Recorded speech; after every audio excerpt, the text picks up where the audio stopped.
Let me tell you about my family. I have my husband. We live in Knoxville, Tennessee. I have my husband. Thank you. I have my husband and my 3 grown children. I have a 25-year-old boy that's married to a darling little girl. And then I have my 22-year-old daughter and then my 20-year-old daughter, and she's still in Knoxville with us. And so these children grew up and left me with their daddy. And he is so not fun. And so he doesn't chat. And so I'm just at home talking to myself. And we've got 2 beagles. And we miss these children so bad that we just sit and kiss them in the mouth. So I'm trying to adjust to just being with their daddy. And so I bought him tickets to go see Def Leppard and Journey.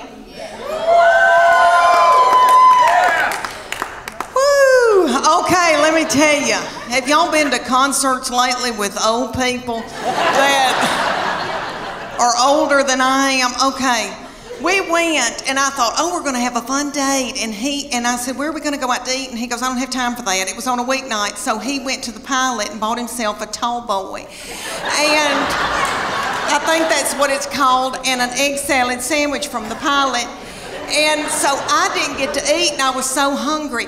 And it dawned on me at a concert. You know, when I was 20 and I'd go to a concert, I was at University of Tennessee, and so I'd go to Thompson Bowling.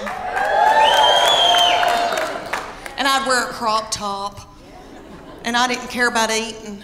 I wasn't hungry, you know. I was thinking what boys were going to be there, and I had on little bitty breeches. Because I still had a metabolism and my thyroid was acting right. Okay. So we go to Def Leppard and Journey, and everybody there is our age. And everybody's worried about the snack bar, first of all.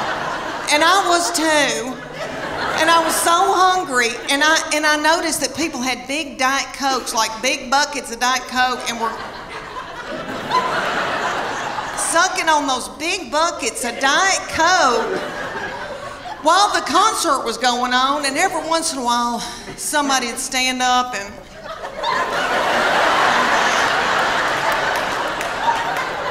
and then they'd sit back down.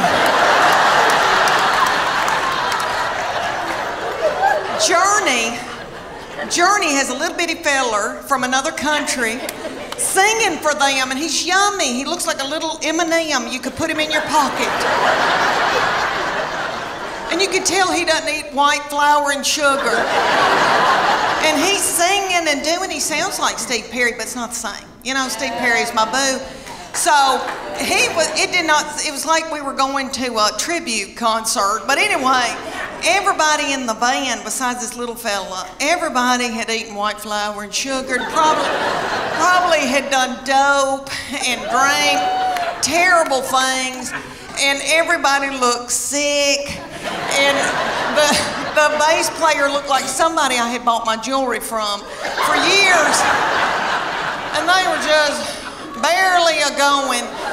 And then Def Leppard came out, and it was that lead singer, I think, has got thyroid issues. His hair was just thin and didn't have a lux to it, and then I noticed he had little bitty tiny legs and a little pot-belly stomach. But he sang "Put Some Sugar on It," which I hate that mess. I am a Earth, Wind, and Fire R&B gal, and I love my Journey, but I was like, this isn't my thing. And my husband every once in a while would go, and then just sit down, because he loves it. But anyway, this little man with the tiny little legs and the thinning hair, and then he had this little bump right here, and I could tell that's a hernia. He's got a hernia.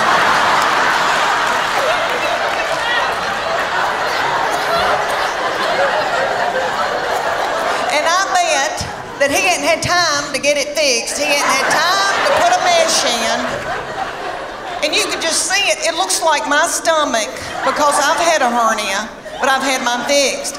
And I thought, oh, bless his heart.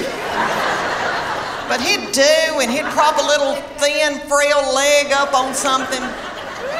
Oh, I thought, isn't it funny how things have changed since I went to concerts when I was 20? Everybody was walking out like this because everybody had inflammation in their feet.